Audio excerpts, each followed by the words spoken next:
lá? Vamos trabalhar aqui com o estado de necessidade.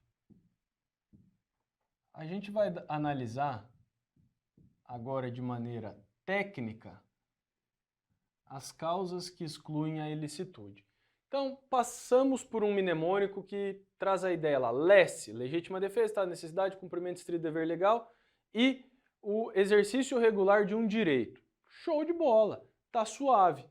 Ai, mas está fora da ordem do mnemônico, não interessa, a ordem dos tratores aqui não altera o viaduto, tá bem suave. O estado de necessidade é o nosso primeiro instituto de análise aqui das excludentes de ilicitude, que aparece no artigo 24 do Código Penal. E você deve lembrar bem que a ideia central dele é uma situação em que você tem o sacrifício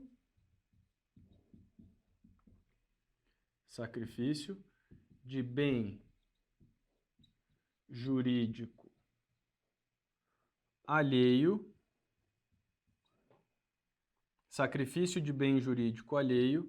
para salvaguarda, entenda como proteção aqui, de outro bem jurídico,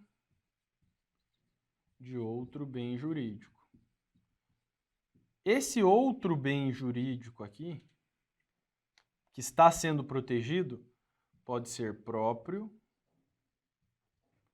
ou pode ser de terceiro. Não tem problema não. E aí, olha só, quando a gente fala em sacrifício de um bem jurídico, eu preciso colocar aqui para vocês que esse bem jurídico sacrificado, ele tem que ser de valor igual ou menor do que o bem jurídico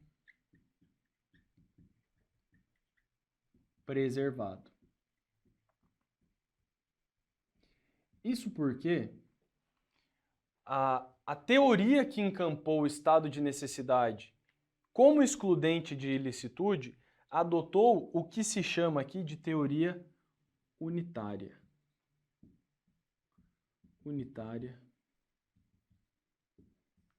Para fins da proteção e tutela do bem jurídico. Então, o sacrifício de um bem jurídico, esse bem jurídico sacrificado, ele deve ter um valor igual ou menor do que aquele bem que é preservado. Então, o bem que será protegido ou preservado tem valor jurídico igual ou maior do que aquele que é sacrificado. É só aplicar o raciocínio inverso aqui. Não tem problema nenhum, beleza? Só para você lembrar da essência do Instituto, porque agora a gente parte para a situação técnica. Joga na tela aqui para mim, por favor. Então, olha só. Considera-se em estado de necessidade quem pratica um fato, entenda o fato aqui, uma conduta que tecnicamente é considerada criminosa. Quem pratica fato para salvar de perigo atual, que não provocou por sua vontade nem podia de outro modo evitar, direito próprio ou alheio, cujo sacrifício nas circunstâncias não era razoável exigir-se. Então aqui o indivíduo ele vai atuar para preservar um bem jurídico alheio, de uma situação que não foi criada pelo agente, de uma situação não construída pelo agente, e com o objetivo de preservar esse bem jurídico alheio quando não podia evitar de outro modo o resultado. Tudo bem? Tranquilo? Então vamos falar aqui desses requisitos. Olha só. Requisitos do estado de necessidade. Então, os requisitos aqui, para a gente analisar de maneira bem técnica. A gente depende da existência aqui do que se chama de um perigo atual. É uma situação de perigo que está acontecendo. Então, o seu sacrifício de bem jurídico ou de um bem jurídico alheio deve se dar numa situação de perigo que já está acontecendo e não que está na iminência de ocorrer. A lei aqui só traz o perigo atual. A doutrina até aceita o perigo iminente, tá? Mas a gente vai deixar considerado aqui somente o perigo atual. E aí a gente vai colocar situação de perigo. Situação de perigo não criada pelo agente.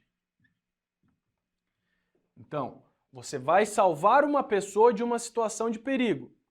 Só que esse perigo não pode ter sido criado por esse agente, não pode ter sido por você criado essa situação de risco, tá? E essa criação do risco aqui? Então, eu vou salvar alguém, eu vou salvar um bem jurídico de uma situação de perigo. Mas essa situação de perigo não pode ter sido criada por mim, beleza? Se, por exemplo, eu falo assim, ó, vou fazer uma fogueira. Vou fazer uma fogueira no meio de um local bastante habitado. E aí você vai lá e taca fogo lá. Só que você colocou gasolina num raio de ação muito grande, num local muito maior do que o necessário para você fazer aquela fogueira. E aí começa a pegar fogo e vai tudo pegando fogo e uma casa começa a pegar fogo e aí você começa a sacrificar lá bens jurídicos alheios para se proteger. Você começa a dar porrada nas outras pessoas, você começa a pisotear outras pessoas para se proteger. Nesse caso, você pode alegar o estado de necessidade, perdoe-me? Pode alegar o estado de necessidade? Não, porque foi você quem criou essa situação de risco. Mas veja só, com relação à situação de risco, ou essa situação de perigo, a gente vai falar o seguinte: essa situação de risco ela não pode ter sido provocada pelo agente de maneira dolosa ou culposa, ou ambas. Apenas a dolosa, tá? Porque os tribunais eles têm alterado o entendimento, porque eles entendem que a situação de risco ou a situação de perigo ela admite-se na forma culposa. Por exemplo, você está conduzindo seu veículo, você descuidadamente, por negligência, imprudência ou imperícia, você acaba atropelando outra pessoa. E aí é um local de grande tumulto. Então você foge para se proteger. Estado de necessidade. Os tribunais superiores já admitiram isso quando ficar devidamente comprovado, tá? Então você está se protegendo de um perigo atual, você desceu para dar uma olhada e a multidão começou a vir sobre você. Perigo atual. Tem que ser uma situação de perigo não criada pelo agente. Só que aqui presume-se uma situação de perigo dolosa. A situação de perigo culposa, ela vai ser respaldada pelo estado de necessidade. Situação de perigo dolosa não pode ter sido criada pelo agente. Tudo bem? Tranquilo? A gente tem aqui mais a atuação para salvaguarda de direito. Salvaguarda. Salvaguarda de direito próprio ou de terceiro. Tranquilo? Então eu vou agir para proteger o meu direito, para proteger o direito de outra pessoa. Aqui a gente tem a inexistência do dever legal de enfrentar o perigo. A inexistência do dever legal. Inexistência do dever legal de enfrentar o perigo. E aqui a gente faz a ressalva aqui ao artigo 24, parágrafo 1º do Código Penal, que pressupõe lá que não pode alegar estado de necessidade quem tem o dever legal de enfrentar o perigo. Então, para ter, a pessoa não pode ter a obrigação legal de enfrentar esse perigo. Imagina o bombeiro chegou lá no incêndio. O incêndio está acontecendo, ele tem condições de entrar, não há perigo de desabamento, nem nada disso. Ele fala, não vou entrar porque vai atacar minha rinite, eu vou ficar meio mal. Não, porra, já é o risco, é uma situação funcional do bombeiro. Ele não pode, ele tem que entrar. Agora, ele não precisa ser mártir, ele não precisa se colocar em risco, ele não precisa ser herói para proteger a outra pessoa. Aí ele pode, ele está respaldado. Aqui é numa situação superficial, beleza? E a gente tem, por último, a impossibilidade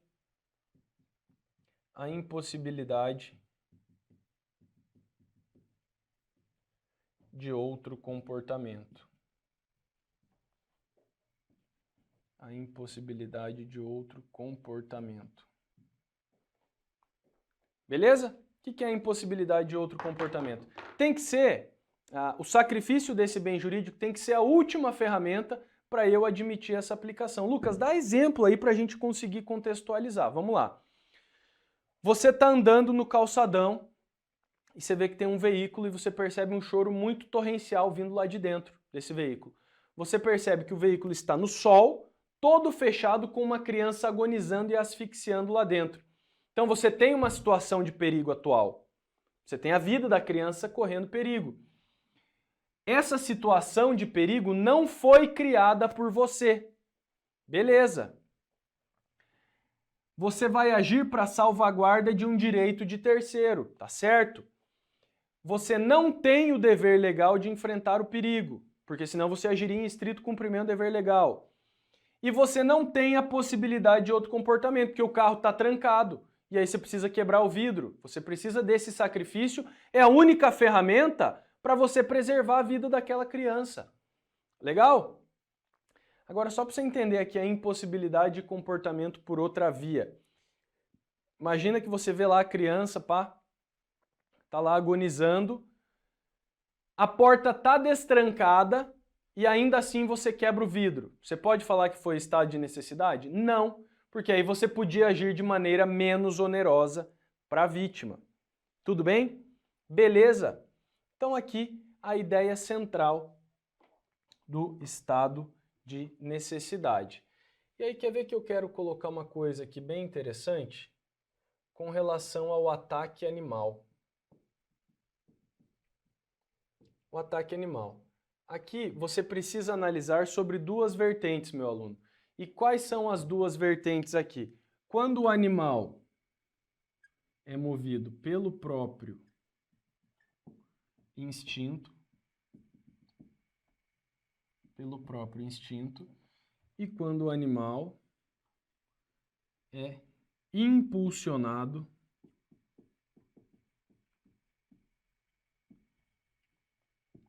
pelo dono, pelo proprietário.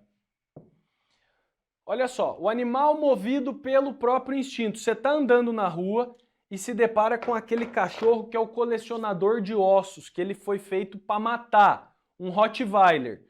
O Rottweiler está do outro lado da rua, olhando para você. O que você faz? Se ele vem na sua direção, babando para te atacar. Olha aqui, você está numa situação de perigo atual, porque o cachorro vai te comer. Você está numa situação de perigo que não foi criada por você. Você vai atuar para se proteger, para salvaguarda de direito próprio. Haverá o sacrifício de um bem alheio, a vida animal, que hoje é considerada como patrimônio de outra pessoa. Você não tem o dever legal de enfrentar o perigo e você não tem como se comportar de outra forma. Tua única ferramenta é matar aquele cachorro. No tiro, na faca, do jeito que você conseguir. E aí você mata o cachorro. Nesse caso, o animal era movido pelo próprio instinto e você atuou para se proteger. Nesse caso, você está diante do estado de necessidade.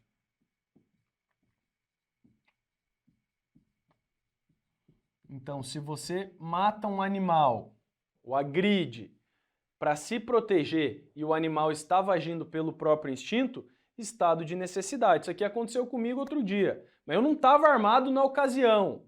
Mas olha o que aconteceu, eu estava passeando com o meu cachorro e aí escapou de uma casa um Doberman.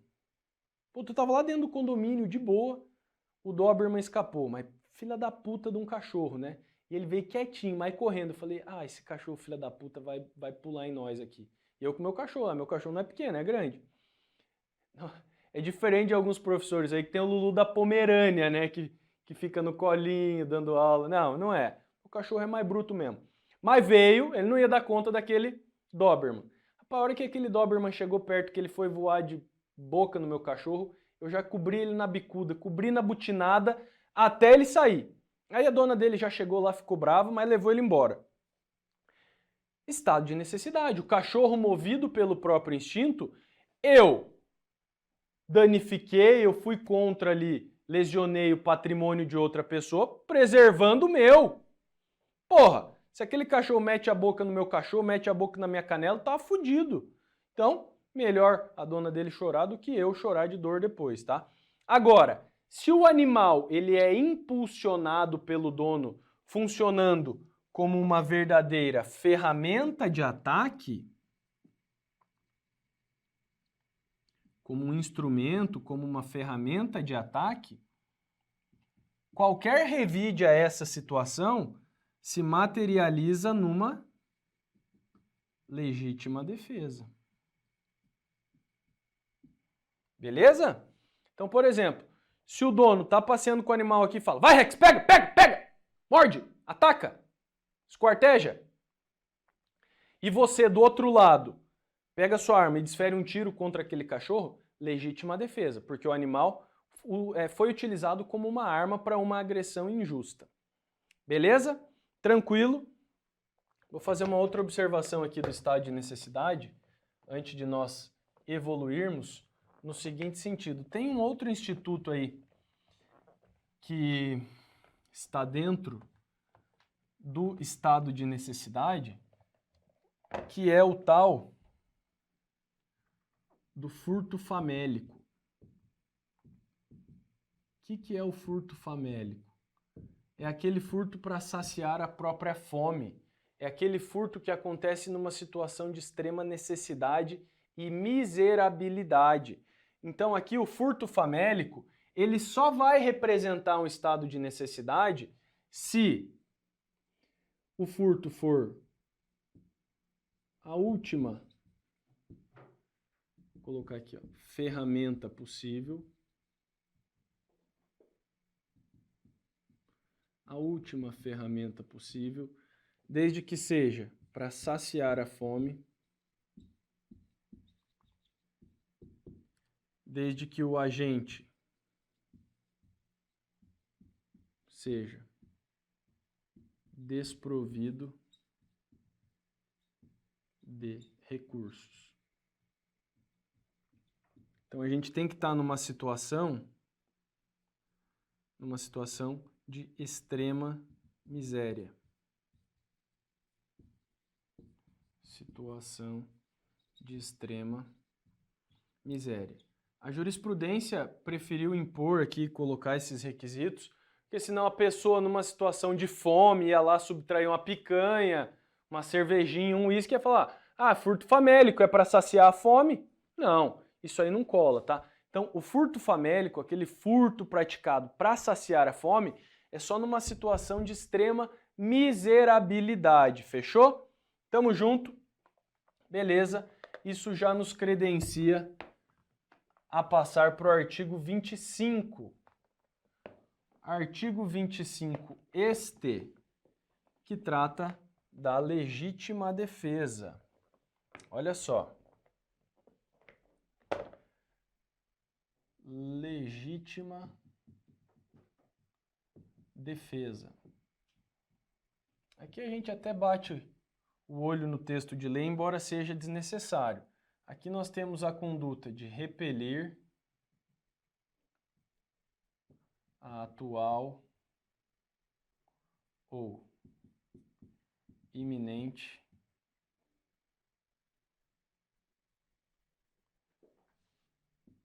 injusta agressão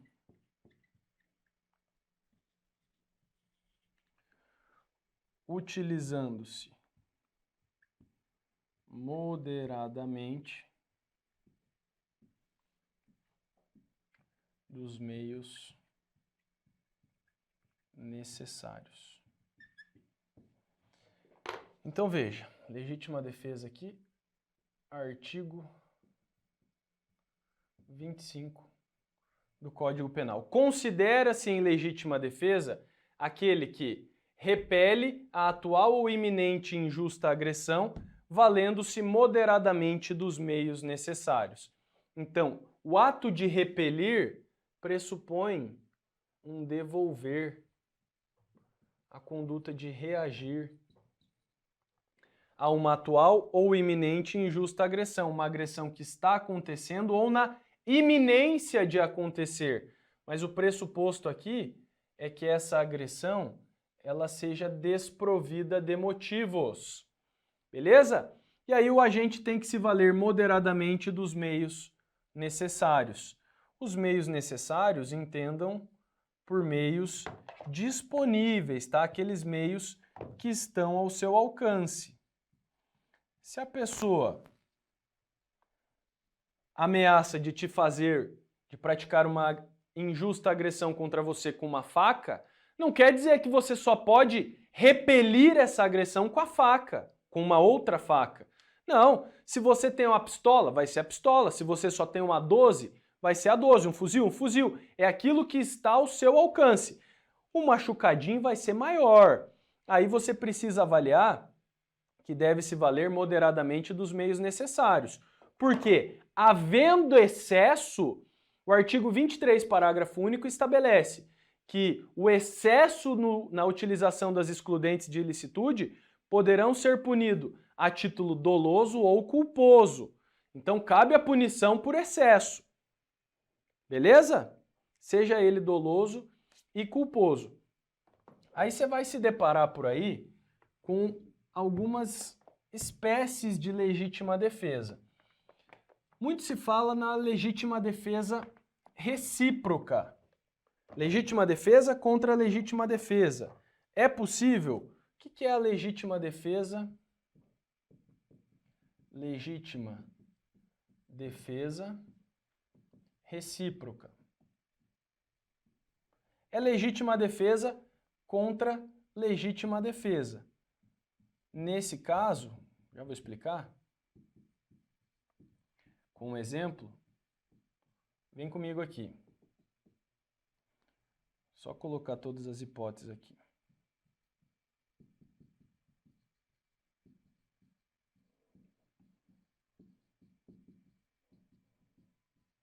Olha só, legítima defesa recíproca é quando um agente, um indivíduo que é o autor do fato, ele alega legítima defesa a partir de uma suposta agressão. Veja só, a pessoa chega para me roubar e essa pessoa coloca uma faca na minha barriga. Eu sou rápido, eu saco uma arma e preparo para dar um disparo nela. Eu dou um disparo. Quando eu dou um disparo, ela vem e me dá uma facada. E aí, quando ela é questionada, perguntou, porra, por que você deu a facada nele? Ah, eu dei a facada porque ele me deu um tiro. Nesse caso, a legítima defesa cola? Não. Por quê? Porque quando eu dei o tiro, eu repeli uma injusta agressão. Eu já agi em legítima defesa. E se eu estou agindo em legítima defesa, a minha agressão contra outra pessoa, ela se torna justa. E a legítima defesa ela só é admitida para agressões injustas. Então, a legítima defesa recíproca não se admite. Agora, e a legítima defesa sucessiva? Opa, essa aqui é diferente da primeira situação. Primeira coisa, lembra aqui do trava-língua. Legítima defesa sucessiva, ela vai ser utilizada para uma situação em que há o excesso. Como assim? Eu estava praticando um furto. Pratiquei o furto, só que fui descoberto por populares. Os populares foram lá e me amarraram. Me amarraram num poste lá. E começaram a me agredir. Veja, quando eles me imobilizam, a gente até pode falar que eles estão em legítima defesa do patrimônio de outra pessoa ali, tá bom.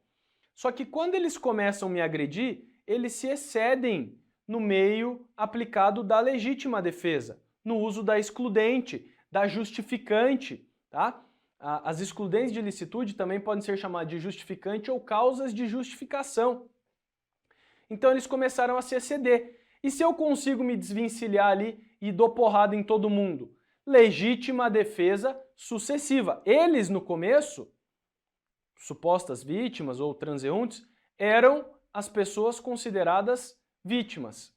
Só que quando eles se excedem contra mim, eu, mesmo bandido, passo a ser vítima.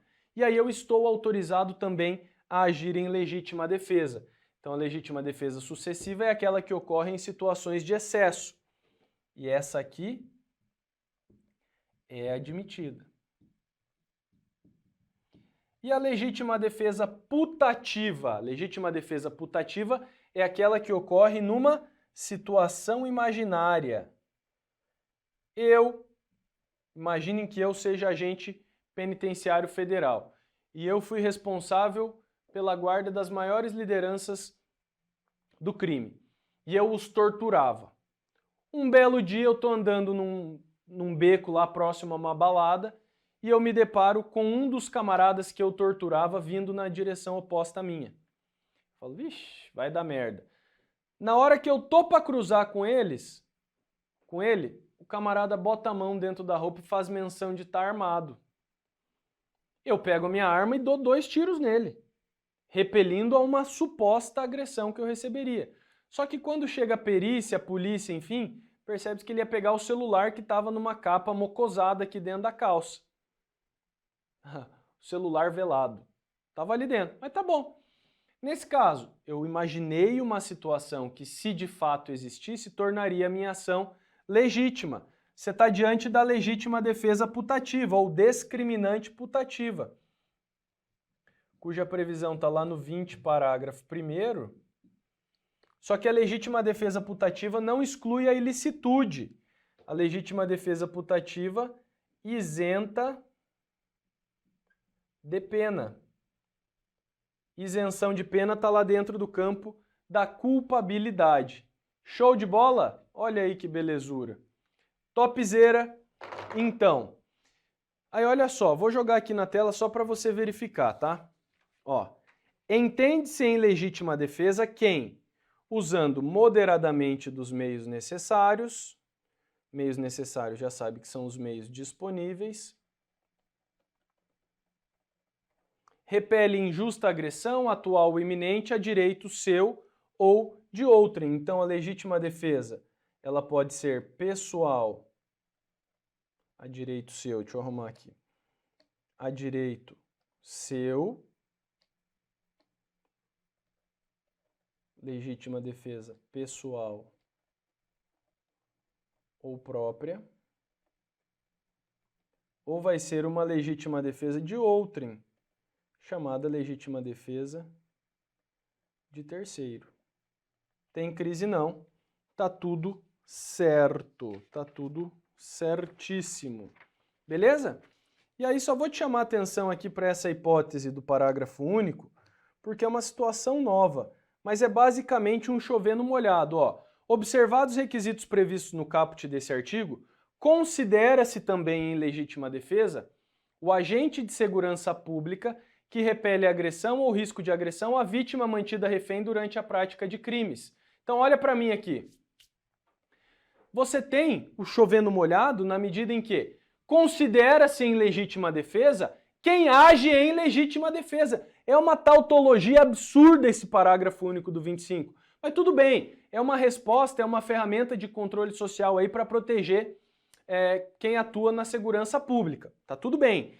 Mas eu não estou querendo deixar ninguém sem respaldo.